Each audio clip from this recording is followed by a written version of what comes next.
ini Ketua Umum kita Bung Jumhur Hidayat, berikan aplaus yang meriah. Terima kasih. RTMM, RTMM. Siapa kita? Terima kasih. Assalamualaikum warahmatullahi wabarakatuh. Teman-teman sekalian, orang yang terlibat dalam industri rokok menurut data Kementerian Perindustrian adalah hampir 6 juta orang. 6 juta orang, 4,3 juta diantaranya terlibat dalam manufacturing atau industri rokok itu sendiri, dan sisanya sekitar 1,7 juta adalah di perkebunan atau petani. 6 juta orang, artinya kalau satu keluarga itu berempat, itu ada 24 juta orang akan terpengaruh oleh undang-undang sialan ini, saudara-saudara. 24 juta itu adalah sepenuhnya penduduk Australia. 24 juta itu mendekati sepenuhnya penduduk Malaysia. Dan kalau industri ini terganggu, maka 24 juta orang Indonesia hidupnya akan terganggu dan bahkan jatuh miskin. Dan kita sebagai bangsa sudah ada dalam Undang-Undang Dasar, tugas negara, tugas para pemimpin adalah memastikan kesejahteraan bagi rakyatnya. Karena itu pembuatan apapun peraturan-peraturan termasuk undang-undang wajib mendiskusikannya dengan orang-orang yang terlibat di dalam kebijakan itu. Dalam hal ini adalah RTMM. Kita menyaksikan betul bahwa beberapa waktu ini, beberapa tahun belakangan ini, pembuatan undang-undang, terutama undang-undang Omnibus Law, itu seperti copet. Tuan-tuan menteri, presiden yang ada di istana saja, juga tuan-tuan dan puan-puan yang ada di DPR sini membahas undang-undang seperti copet, tidak mau ketahuan, ngumpet-ngumpet. Hari ini saya dengar katanya panja undang-undang Omnibus Law itu sedang tidak ada di tempat. Jadi mereka tidak bisa menerima delegasi kita, tapi mereka rapat di luar membahas itu. Tidak mau ketahuan di mana tempatnya. Itu yang kita dengar pada hari ini. Copet itu sembunyi-sembunyi, tapi begitu ketahuan sama kita bahwa dia sedang nyopet nasib kita yang akan datang, dia seperti perampok. Dia gebuk kita, dia pukul kita, terserah. Gua mau ini, lo mau apa? Kebayang nggak kira-kira prosesnya? Dia masuk ke kamar kita, mencuri barang kita. Kalau nggak ketahuan, ya udah nggak apa-apa. Begitu ketahuan, malah kita yang dipukulin. Kita di sini sampai dengan dipukulin karena kita capek-capek jauh.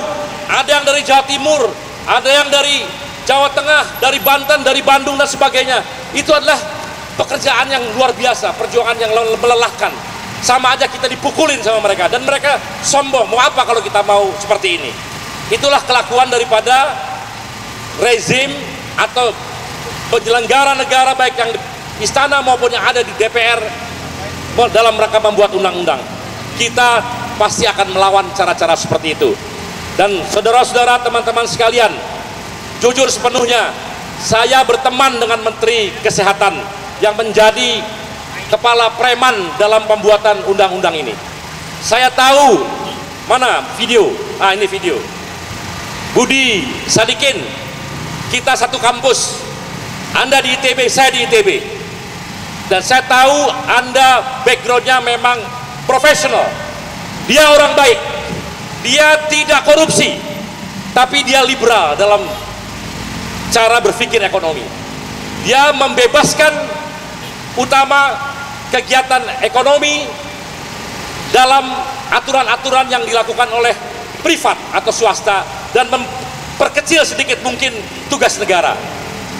Saudara Budi Sadikin, saya Jumhur Hidayat, kita beberapa kali bertemu. Tolong dicatat, ini Anda bukan lagi profesional seperti dulu ketika memimpin korporasi bank. Anda sekarang Menteri Kesehatan yang mempunyai tanggung jawab sosial yang begitu besar, bukan hanya untuk mengutamakan kaum-kaum pengusaha-pengusaha dalam urusan kesehatan. Jadi sekarang saya meminta Anda beralihlah menjadi negarawan. pikirkan juga teman-teman yang ada dalam demonstrasi ini, bahwa mereka adalah 24 juta orang. Nasibnya tergantung daripada kelakuan Tuan Budi Sadikin dalam berkonspirasi dengan DPR. Masih ada waktu, tolong pertimbangkan. Tadi saya mengamini apa yang dikatakan oleh Ketua Umum RTMM, bahwa kita kesini sebetulnya hanya delegasi, hanya perwakilan-perwakilan. Tidak sampai 1% dari anggota RTMM yang hadir di tempat ini. Kita lebih dari sekitar 250.000 anggota RTM sini. Yang hadir di sini barangkali cuma perwakilan, hanya 1.000 orang. Jadi kurang dari 1%. Dan tadi Ketua Umum mengatakan kalau kita tidak digubris, maka kita akan sepenuhnya mengajak teman-teman RTM di seluruh Indonesia datang ke Jakarta dan memastikan undang-undang itu untuk dicabut. Ini hidup mati 24 juta rakyat Indonesia, 10% dari jumlah penduduk Indonesia. Tolong dengarkan, dan saya yakin Anda masih punya hati nurani. Beritahu Presiden Anda, beritahu teman-teman Anda yang ada di DPR bahwa undang-undang ini mematikan. Terlebih lagi saudara-saudara, kalau saudara tahu BPJS BPJS Kesehatan dalam undang-undang itu juga akan diletakkan di bawah Kementerian Kesehatan.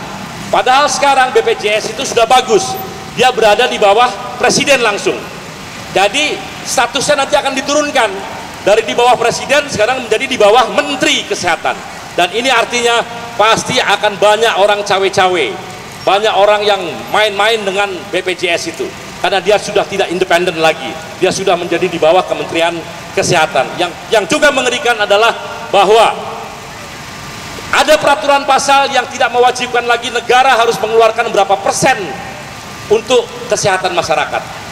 Kalau negara yang maju 5%, 7%, 10%, ini malah dihilangkan.